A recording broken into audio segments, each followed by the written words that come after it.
Continue with Federalist 61. This is part 2. We'll start reading from the beginning of paragraph 3. Just before we go there, just remember that I've mentioned C-SPAN, Library of Congress, and these other websites that are going to be very wonderful for you to check out and learn so much from. As reading the Federalist Papers just by themselves really is not going to give you the feel of what these people are writing about. You have to learn a little bit of American history, especially history of the American founding, what was going on in different states, what was going on in the world. And the best way to do that is watch to some of the lectures by prominent historians and learn so much. C-SPAN has a lot to offer. They actually have a lot of videos, whether they're lectures in history, interviews with historians, panel discussions, so definitely take advantage of those. Let me start reading this. If it should be said that defects in the state constitutions furnish no apology for those which are to be found in the plan proposed, I answer that as the former have never been thought chargeable with inattention to the security of liberty, where the imputations thrown on the latter can be shown to be applicable to them also, the presumption is that they are rather the cavilling refinements of a predetermined opposition than the well-founded inference of a candid research after truth. See, this is what he says about some of these anti-federalists. They've already determined that the Constitution is bad without even looking at it deeply.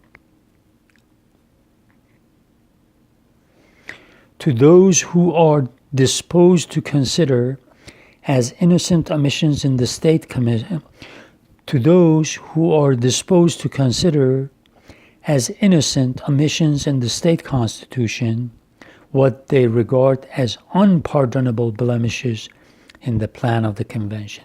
Look how beautifully he says it. He says they ignore everything that's wrong with the state constitutions, but any minor thing that they feel like possibly wrong with the national constitution, they look at it as a bad sore, a blemish, a disease. Nothing can be said, or at most they can only be asked to assign some substantial reason why the representatives of the people in a single state should be more impregnable to the lust of power or other sinister motives than the representatives of the people of the United States. So they think that their own people in their own states, are very smart, whereas people in the whole country become stupid and will not be attentive to what they need to pay attention to and watchful of. If they cannot do this, they ought at least to prove to us that it is easier to subvert the liberties of 3 million of people with the advantage of local governments to head their opposition than of 200,000 people who are destitute of that advantage. And in relation to the point immediately under consideration, they ought to convince us that it is less probable that a predominant faction in a single state should, in order to maintain its superiority, incline to a preference of a particular class of electors, than that a similar spirit should take possession of the representatives of 13 states, spread over a vast region, and in several respects distinguishable from each other by a diversity of local circumstances, prejudices, and interests. Again, another reminder that people in different states because of their different backgrounds, culturally are quite different. And each in their own ways are going to be watchful of their liberties. They're not going to trust the federal government to do away with their liberties. So give American people some credit, he's telling the anti-federalists. Okay, I'll go to the next paragraph. Hitherto, my observations have only aimed at a vindication of the provision in question on the ground of theoretic propriety. Up to now, I've defended this clause that anti-federalists have attacked. But now I'm going to tell you the good parts of it, the positive aspect of it. On that of the danger of placing the power elsewhere, and on that of the safety of placing it in the manner proposed. But there remains to be mentioned a positive advantage, which will result from this disposition, and which could not as well have been obtained from any other. I allude to the circumstance of uniformity in the time of elections for the Federal House of Representatives. It is more than possible that this uniformity may be found by experience to be of great importance to the public welfare, both as a security against the perpetuation of the same spirit in the body and as a cure for the disease of faction. Now, keep in mind right now, as you watch the American elections, primaries happen at different times in different states. So keep that in mind. If each state may choose its own time of election, it is possible there may be at least as many different periods as there are months in the year. The times of election in the several states, as they are now established for local purposes, vary between extremes as wide as March and November. The consequence of this diversity would be that there could never happen a total dissolution or renovation of the body at one time, if an improper spirit of any kind should happen to prevail in it. That spirit would be apt to infuse itself in the new members as they come forward in succession. The mass would be likely to remain nearly the same, assimilating constantly to itself its gradual accretions. There is a contagion in example which few men have sufficient force of mind to resist.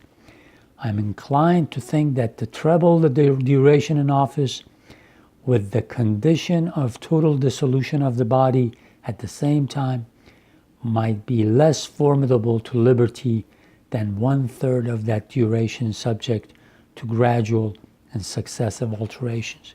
So he says in the states that sometimes they do their own elections at different times, it's possible for a bad faction to take over, and even with new elections, they'll still spread their disease. He says this disease, this factious disease. But in the national election, every 2 years, all of the members of the House of Representatives will be up for re-election, and 1/3 of the members of the Senate.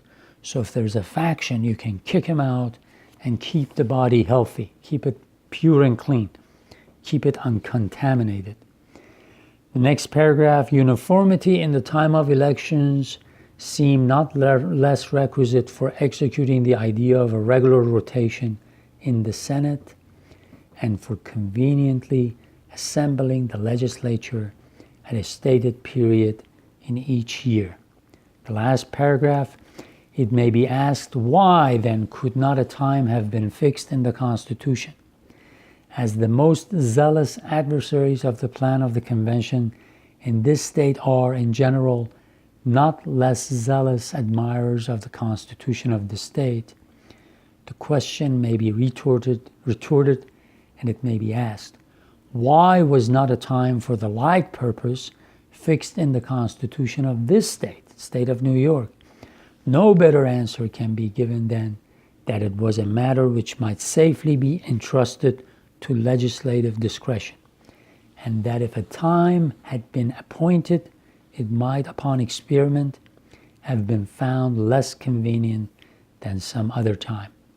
The same answer may be given to the question put on the other side, and it may be added that the supposed danger of a gradual change being merely speculative, it would have been hardly advisable upon that speculation to establish as a fundamental point what would deprive several states of the convenience of having the elections for their own governments and for the national government at the same epoch. So make sure that you watch the videos on C-SPAN, libraryofcongress.gov. Check out the website Teaching American History. It has the text of the Federalist Papers. It has just a synopsis of it. It has important documents. It has summary of them. Then go to National Archives, National Constitution Center. You can benefit a lot from these.